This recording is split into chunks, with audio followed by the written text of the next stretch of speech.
awal kami mendirikan perusahaan rokok di tahun 2008 bulan 6.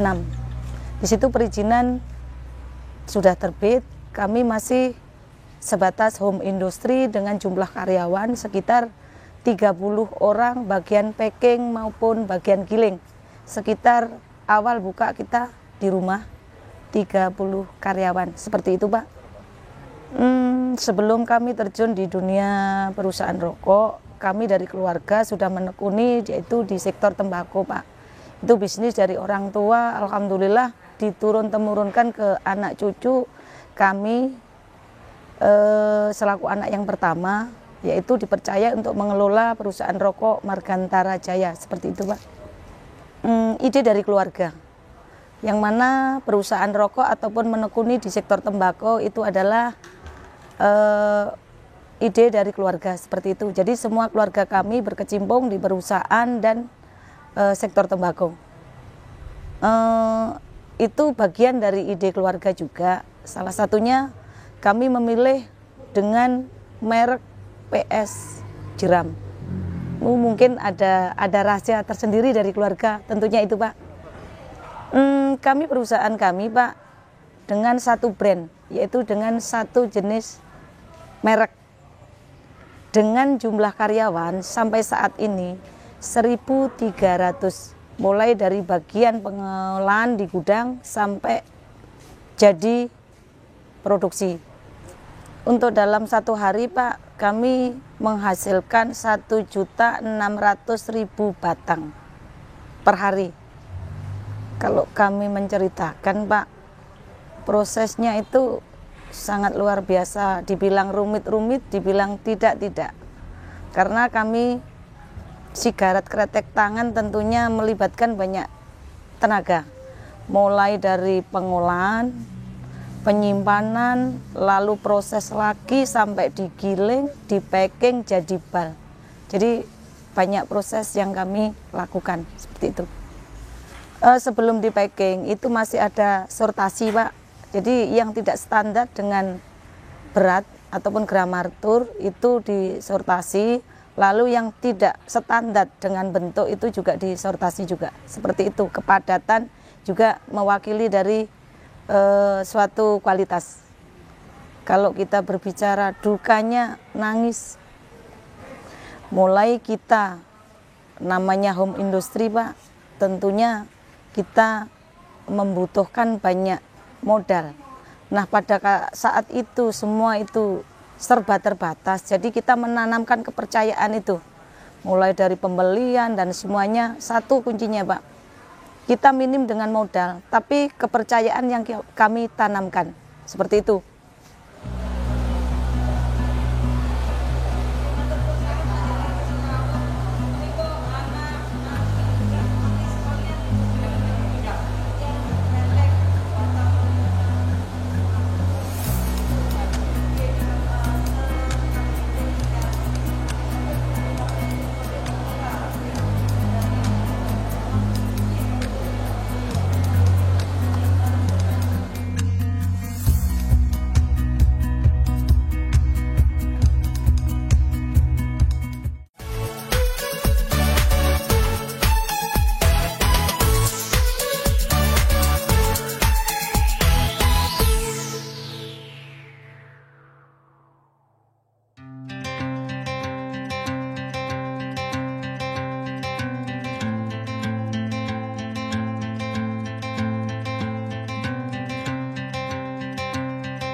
kita memasuki masa pandemik, Pak, itu luar biasa, Pak, kendala-kendala yang kami jalani. Awalnya ada kasus yang karyawan kami terjangkit, tentunya seperti itu. Nah, di situ banyak kendala, Pak. Kami dihujat dari lingkungan, dikirain kami yang membawa virus, lalu kendaraan di stop, dan pokoknya yang berbaur tentang perusahaan di lingkungan kami sangat dihujat, sangat dikucilkan, tentunya seperti itu.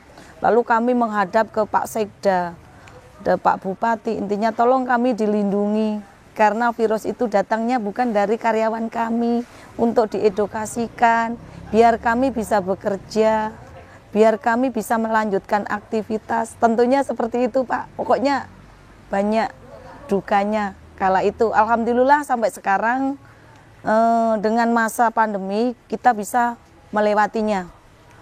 Dengan apa ya, Pak, kalau kita bercerita kok bisa melewati, padahal banyak kan kendalanya. Alhamdulillah kita edukasi ke lingkungan, edukasi kemana yang sepertinya kita posisi aman, sampai posisi di Kediri, karena karyawan kami kan dari Kediri. Jadi kita di sini membentuk satgas juga. Kami di perusahaan ada satgasnya yang mana menanganin ketika ada karyawan yang terjangkit. Kami menelusuri ke alamat karyawan. Jadi kita edukasi, kita bawakan bantuan di mana karyawan tersebut biar tidak dikucilkan dari lingkungan ataupun keluarganya. Tentunya seperti itu, Pak. Alhamdulillah sedikit kami nyampaikan, Pak. Alhamdulillah pandemik sudah lewat, banyak proses, kendala, suka dan duka. Dukanya sudah kami lewati, kita alhamdulillah dengan bangganya, Pak. Dengan pandemik kita bisa melampauinya, dan target omset itu bisa naik 30% di per September, tentunya seperti itu.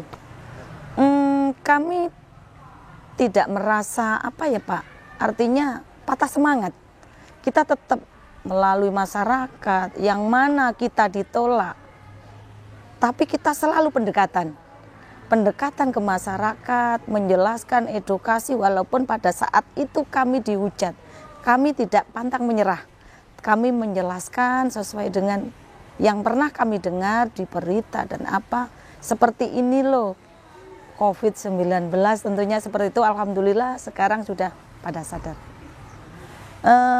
Fasilitas tambahan, karena di masa pandemik sampai sekarang, Pak, kami sangat memperhatikan dengan karyawan.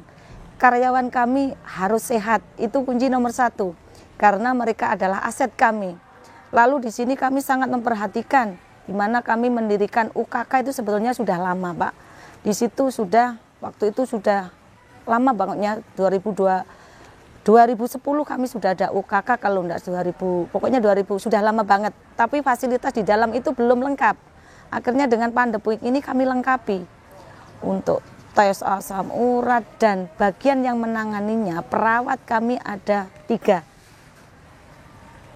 Tentunya dengan posisi ini, Pak, harapan sehat, jadi seminggu sekali semua kita cek tentang kesehatan.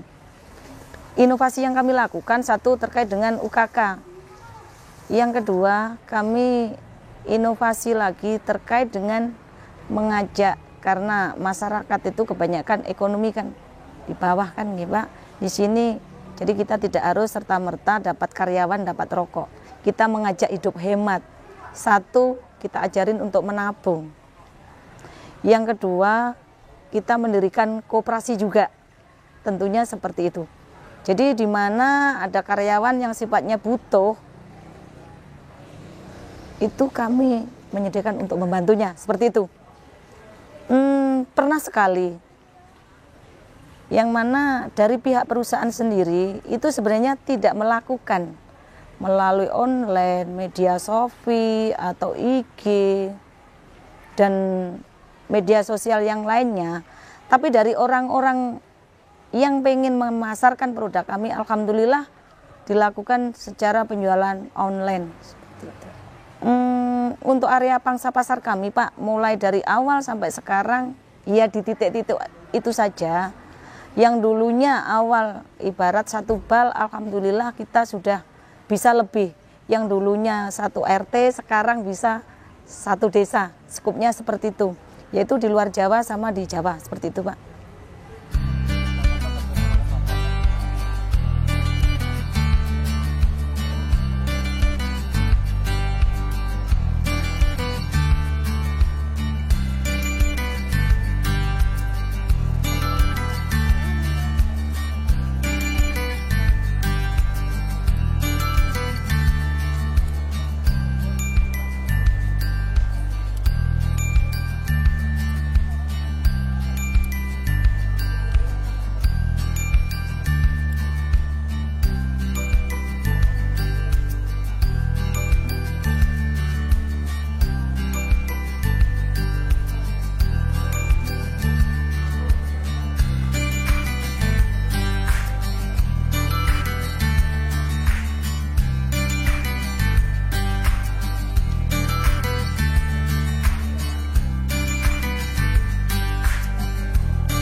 boleh-boleh saja Pak untuk memasarkan produk kami itu sebagai bentuk yang luar biasa, sangat peduli dengan produk kami.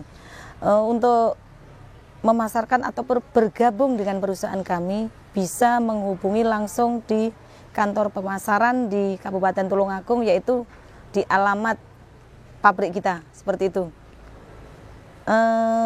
Tentunya Pak, dengan perjalanan yang kami tempuh sampai tahun ini, harapan kami ke depannya semakin maju.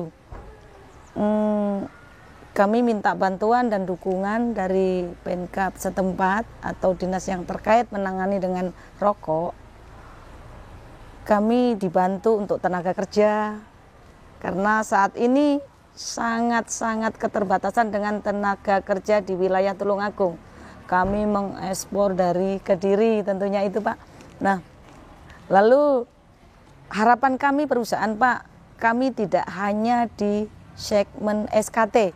Harapan kami nanti ke depannya di SKM, yaitu sigaret, kretek, mesin. Kami minta doa dan dukungannya Pak, semoga cita-cita kami akan terwujud. Tentunya seperti itu. Kami ucapkan terima kasih Bapak kepada Pemkab Tulungagung, khususnya bagian perekonomian yang sudah berkenan rawuh di perusahaan kami. Harapan dan cita-cita kami semoga terwujud dengan kerawan Bapak beserta tim. Semoga terwujud seperti itu Pak. Kami minta doa dan dukungannya.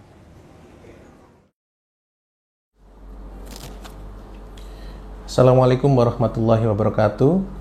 Industri hasil tembakau atau IHT menjadi salah satu sektor manufaktur nasional yang strategis dan memiliki keterkaitan luas mulai dari hulu hingga hilir. Selain itu, berkontribusi besar dan berdampak luas terhadap aspek sosial, ekonomi maupun pembangunan bangsa Indonesia, khususnya di Kabupaten Tulungagung. IHT merupakan bagian sejarah bangsa dan budaya Indonesia, khususnya rokok. Pasalnya, merupakan produk berbasis tembakau dan cengkeh yang menjadi warisan inovasi nenek moyang dan sudah mengakar secara turun-temurun.